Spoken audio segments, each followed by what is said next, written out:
There's a popular opinion floating around on social media that Xbox needs Activision to survive. But in my own personal opinion, I think it's quite the reverse. Activision is actually the one that needs Xbox to survive because they have done quite a large amount of things over in the past few years to shoot themselves in the foot and cause detrimental harm to their own brand. And at this point, I think they need help from somebody. So let's discuss it all right now.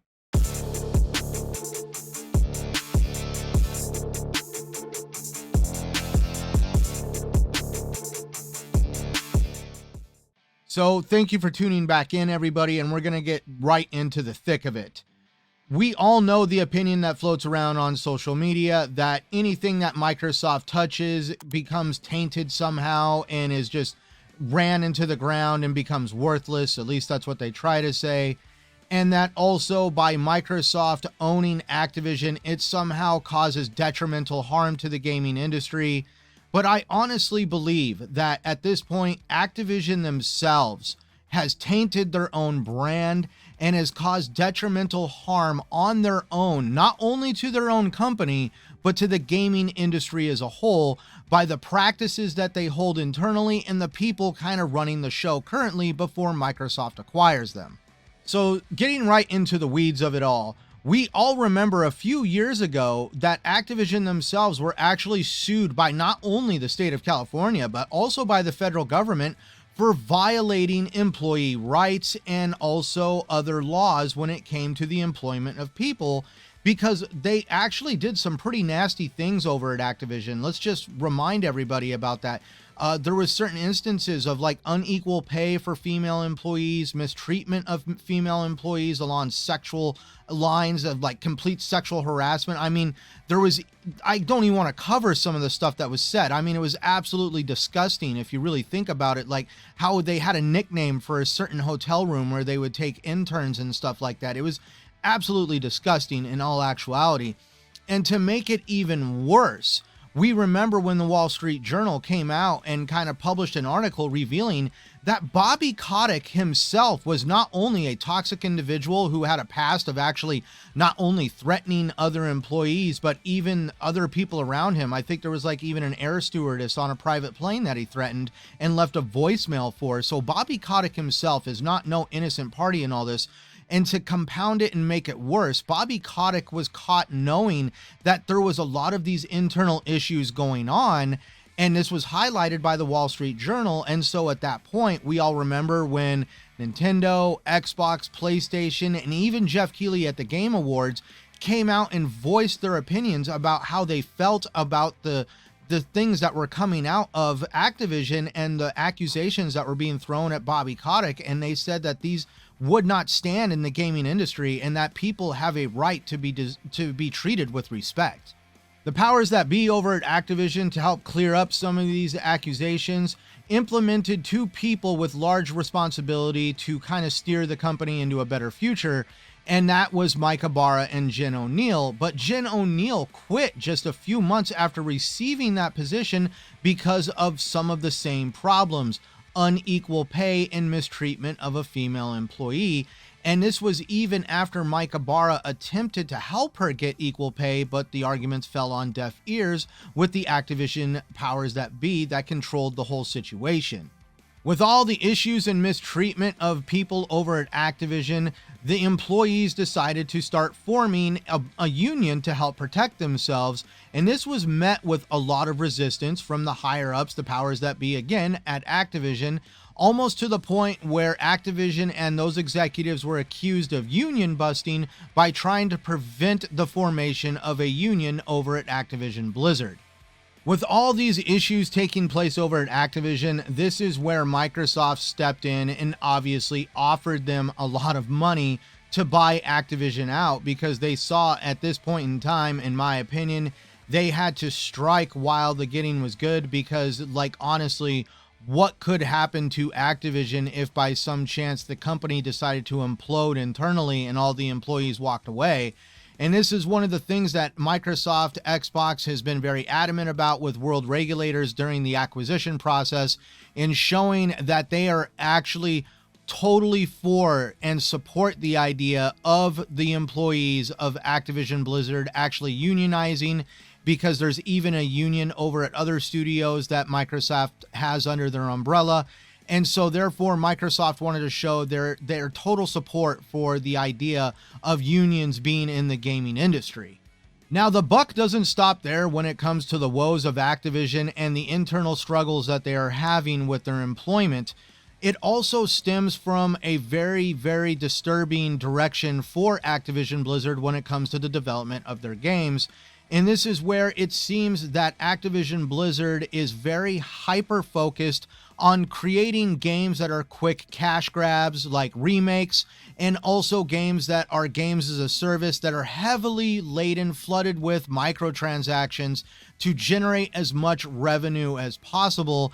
And they have thrown out the window great titles that we would all love to see come back. There is a great catalog of games that is available over at Activision, but they have completely directed the company to be very in-depth and focused in the development of games like Overwatch and Call of Duty especially. They have taken a lot of great studios that made great games, and they have just shoehorned them into support studios for Call of Duty. And at this point, a lot of people are just tired of it, and they would love to see great games come back. Games like actual Crash Bandicoot games, like the last Crash Bandicoot game we got right now is some fighter game, which is honestly a $30 title.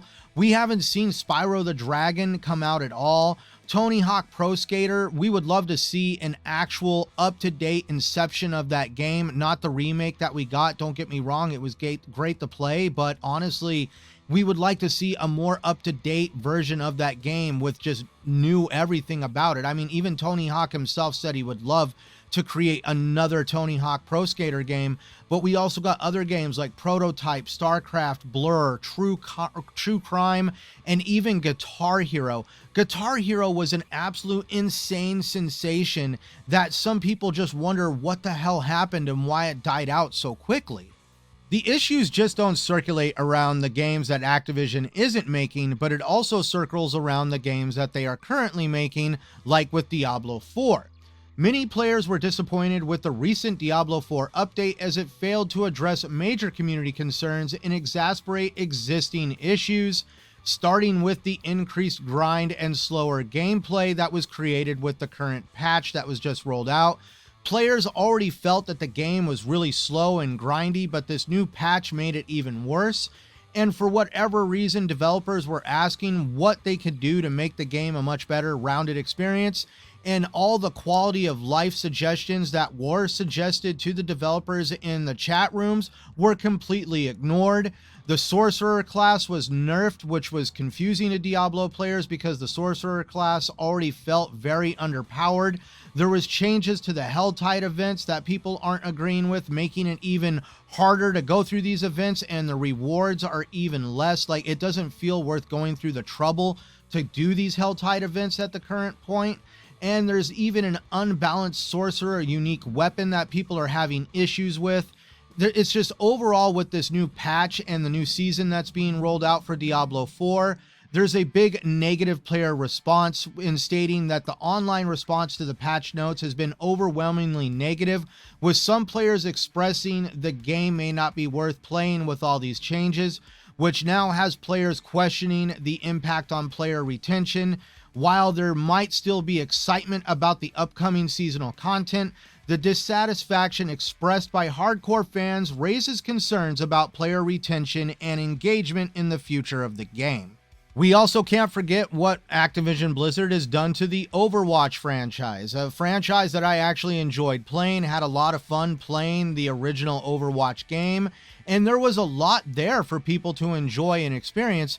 But for whatever reason, they wanted to roll out Overwatch 2, which kind of felt like not even a proper sequel. It just felt like an update, but they called it Overwatch 2 under the guise that you were going to get all these PvE events and also a PvE storyline and some skill tree. And all the PvE stuff, like 80% of it was completely scrapped, making it to where that everything that everybody got hyped for Overwatch 2 was just thrown in the trash. And what remains of the PvE events is also going to be paywalled for about $15 per story or per rollout of each event. At this point, Overwatch 2 has been turned into an absolute microtransaction mess. It is a complete far cry from what the game was when it was a title that you paid to play compared to what it is today with a free-to-play.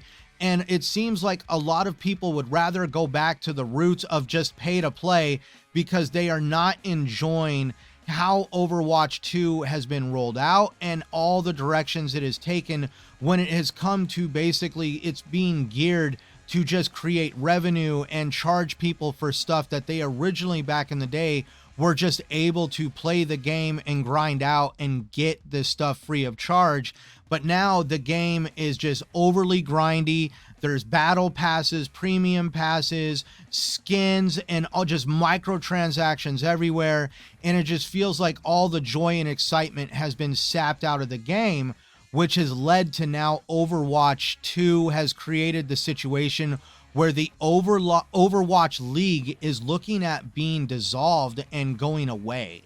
So the Overwatch League was an esports thing that took place around the world. Certain cities had their own teams that would compete against each other for everybody's entertainment and, of course, money. But during the pandemic in 2020, the Overwatch League kind of got put on the back burner because it was extremely difficult to do those events in a public setting.